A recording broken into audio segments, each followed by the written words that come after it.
आज हम लोग देखते हैं कर्सर। कर्सर क्या होता है कि कर्सर इज अ प्रोसेस, कैसे हम लोग कोई भी डेटा को डिस्प्ले करते समय, सेलेक्ट करते समय, डेटा मैनिपुलेशन करते समय कैसे ये डिस्प्ले करने का काम करता है, that is called as an cursor. उसको हम लोग कर्सर कहते हैं। तो यानी this is called as an internal. जैसे हम लोग सेलेक्ट स्टार फ्रॉम स्टूडेंट लिखते हैं तो ये कैसे वहाँ से डेटा को उठाता है और कैसे ये डिस्प्ले करने का काम करता है, इसी को हम लोग कर्सर कहते हैं।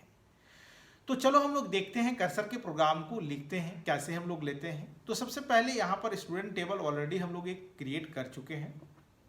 तो चलो हम लोग यहाँ पर देखते हैं कैसे ये वर्क करता है, इसको हम लोग समझने की कोशिश करते हैं।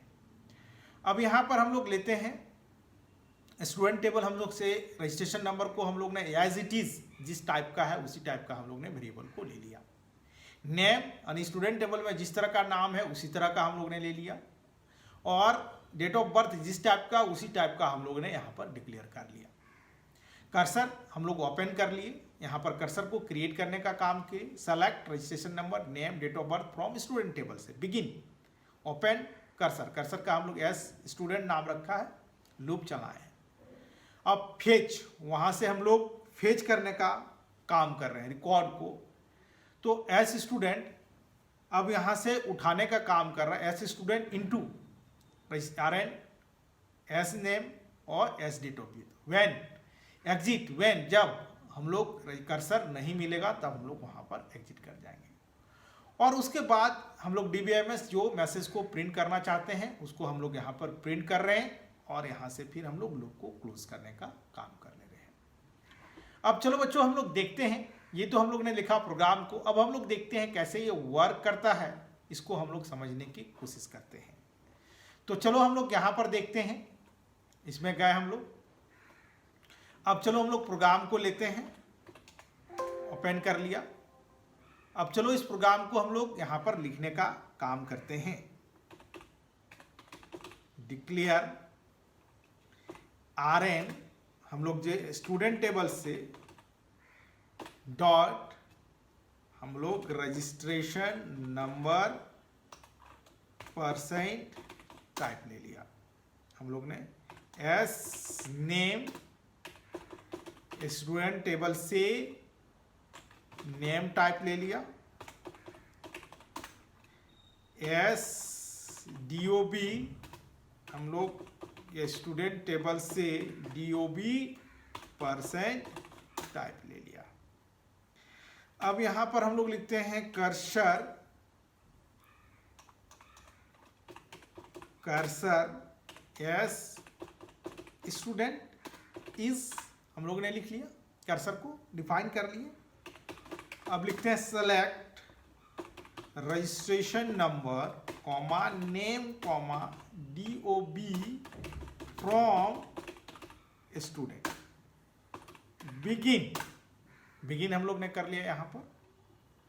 अब चलो हम लोग ओपन, अब एस अंडरस्कोर स्टूडेंट, हम लोग ने इसको ओपन करने का काम कर लिया। देन लूप, अब हम लोग फेच, वहाँ से रिकॉर्ड को फेच करने का काम करते हैं हम लोग। S student into RN comma S underscore name, जो ऊपर वेरिएबल डिक्लेयर किया है, एस DOB हम लोग ने ले लिया यहां पर। एग्जिट, व्हेन कब, जब S underscore student not found, जब वो नहीं मिलेगा तब हम लोग यहां से एग्जिट करने का काम करेंगे। अब चलो हम लोग अपने अकॉर्डिंगली, जैसे कि हमने बताया कि ये प्रोसेस है, DBMS underscore out put dot put underscore line RN registration number को हम लोग प्रिंट कर रहे हैं। हम लोग यहाँ पर स्पेस डाल दिया, एस अंडरस्कोर नेम, फिर हम लोग ने यहाँ पर स्पेस दे दिया, और फिर हम लोग यहाँ पर एस DOB ले लिया। अब हम लोग लूप को यहाँ पर एंड कर लेते हैं बच्चों, एंड लूप। अब कर्सर को हम लोग क्लोज, कर्सर स्टूडेंट, और प्रोग्राम को हम लोग एंड कर लिए। अब चलो इस प्रोग्राम को हम लोग यहाँ से एग्जिट करने का काम करते हैं। अब ये रन कराते हैं हम लोग, देखते हैं। तो देखो ये हम लोग खुद से, यानी हम लोग जो सेलेक्ट स्टेटमेंट का यूज नहीं किया, हम लोग खुद से अपना डिफाइन किया और वहां से रिकॉर्ड को हम लोग रिट्राइव करने का काम कर लिया। तो ये हम लोग ने देखा कि कर्सर किस तरह इंटरनल मैकेनिज्म है, ये काम किस तरह करता है, ये प्रोग्राम रन किस तरह होता है, इसके बारे में हम लोग ने समझा, देखा और जाना। और बच्चों अधिक जानकारी के लिए हमारे चैनल को सब्सक्राइब करो, लाइक करो, कमेंट बॉक्स पर कमेंट करना ना भूलो।